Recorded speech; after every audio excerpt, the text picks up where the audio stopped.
Hey, Leslie, congrats on the win. Pretty excited, I can tell. You seem like you have a good vibe. Are you pretty happy with your performance in there? I am happy with my performance. I mean, there's some stuff that I've been working on for like 8 years, and I was able to put it together and do it in this fight.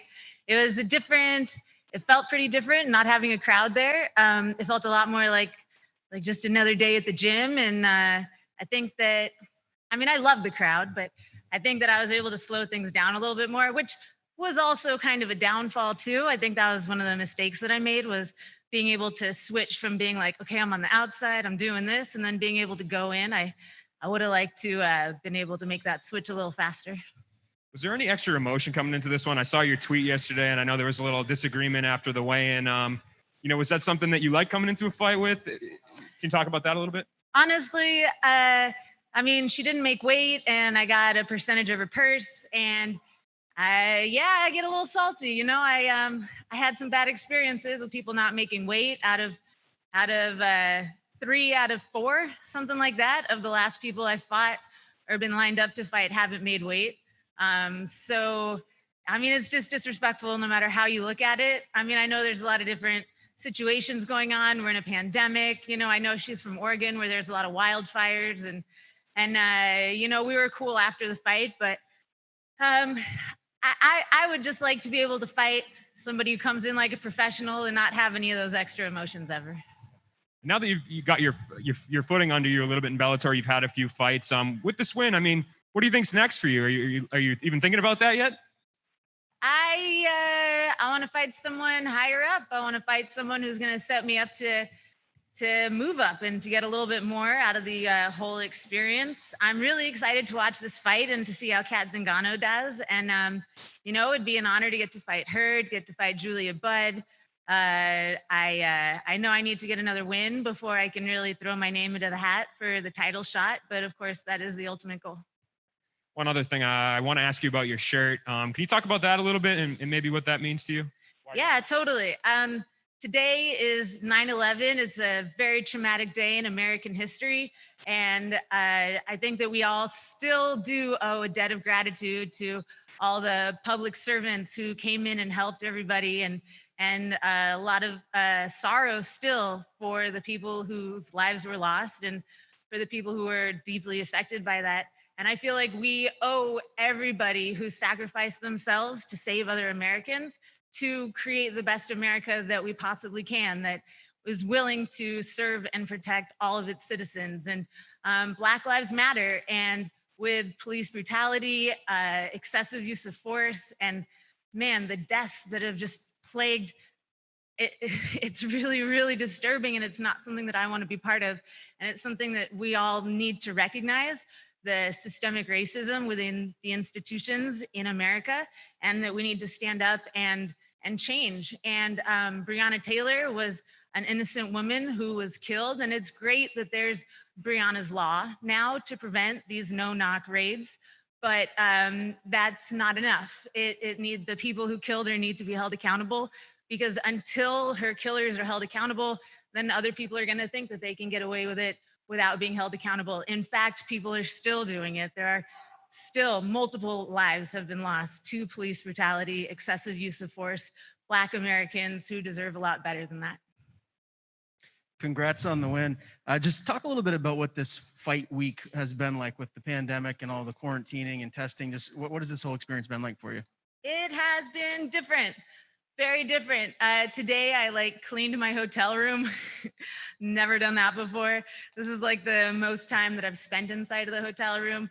I am really appreciative of everybody from Bellator for putting it together and making it happen so that we can do this fight, because as difficult as the change was for me, I know that it's taking way more effort from all of them to make this happen. The COVID tests, the multiple COVID tests, the temperature checks, the separate changing rooms and workout rooms, the free Pedialyte. That was kind of cool. I love Pedialyte. Things were really different. And I'm glad that I had a team to support me and to help me make it feel like it was just another day in the office. In the third round, she got your back there pretty early on. Were you ever in any significant trouble? And how much of a benefit was it to hear Gilbert throughout the whole fight, pretty much? Oh yeah, it was super nice. My corners were awesome. Gilbert Melendez, Jake Shields, Shinju, Auclair, having them there to tell me what's going on from that outside perspective, and then to be able to hear, that is a big deal. It was nice to be able to hear. I 21 fights in, and I still sort of get into tunnel vision, and so sometimes I I was trying to back everyone up into my corner, and it's a big circle. Sometimes that's a little. It was a little bit more difficult than I thought it would be given the situation.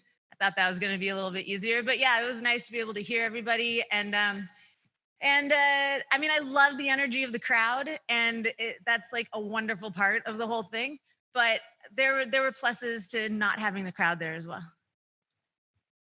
Congratulations on the win. I'm curious to know, was this did the fight go exactly how you, Gilbert, Shields, and Shinju all planned out, or did this fight was there the strategy of maybe trying to finish her in the first round, second round, whatever it is, did not go as planned? Can you just talk about what the strategy was overall? Yeah, it went 80% the way that we wanted it to. The 20% that wasn't right was letting her get that takedown and letting her get that position in the second round. But I train with the best, and so no, I wasn't in danger inside of there. There's never an arm under. I would have liked to finish her when I had my arm around her neck multiple times, but I didn't make that happen. But luckily, I'm gonna have another chance to go back to train and come back and do it again.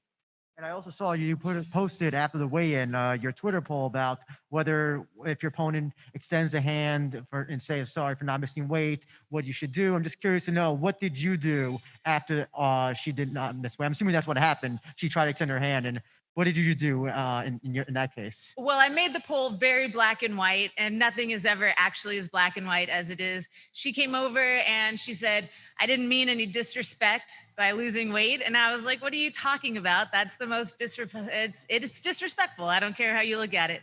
And she kept saying, I didn't mean any disrespect, and putting her hand out after I thought it was pretty clear that I wasn't in any kind of a mood. And then that's when the FU came out.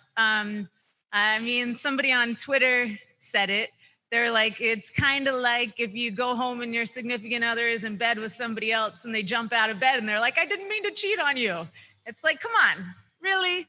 I mean, after the fight, we shook hands and it's all good. But at the time, no, it's literally the one way that you can show respect to your opponent, to the entire sport, and to the promotion that brought you out there. So yeah, I was a little salty. Mark?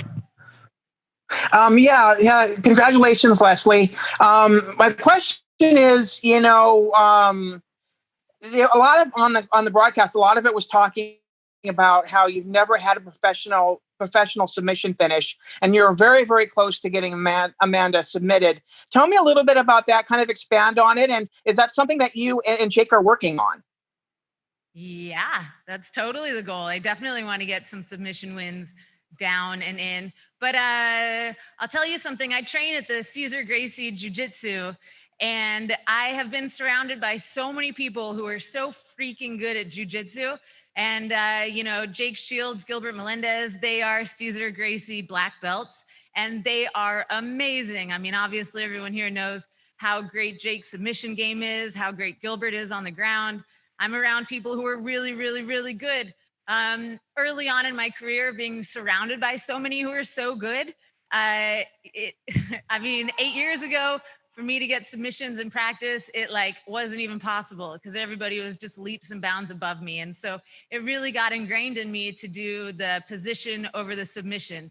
And so that's something that's very deep inside of me, is to look for that and to hold that. And so, yeah, as my game progresses, then yeah, I do want to get some more submissions, but for tonight, I'm very happy with my performance. And maybe they were just being nice, but my coaches said they were happy with it too. And so that's going to be enough enthusiasm and momentum for me to take it home and work on it inside of the gym. And also, just one last question. What's it like for you to have a very supportive, promotion like Bellator, to be able to get some of your words out in terms of some of the things that you're promoting, like the Breonna Taylor situation? I mean, what does that mean to you to have a promotion that's willing to let you speak your voice, as it were?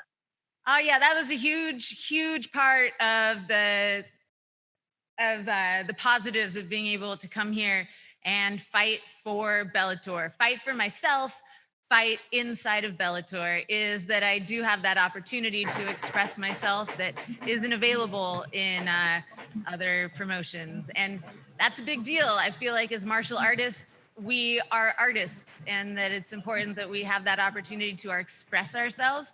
And without that opportunity to express ourselves, there's a part of us that doesn't have the chance to grow.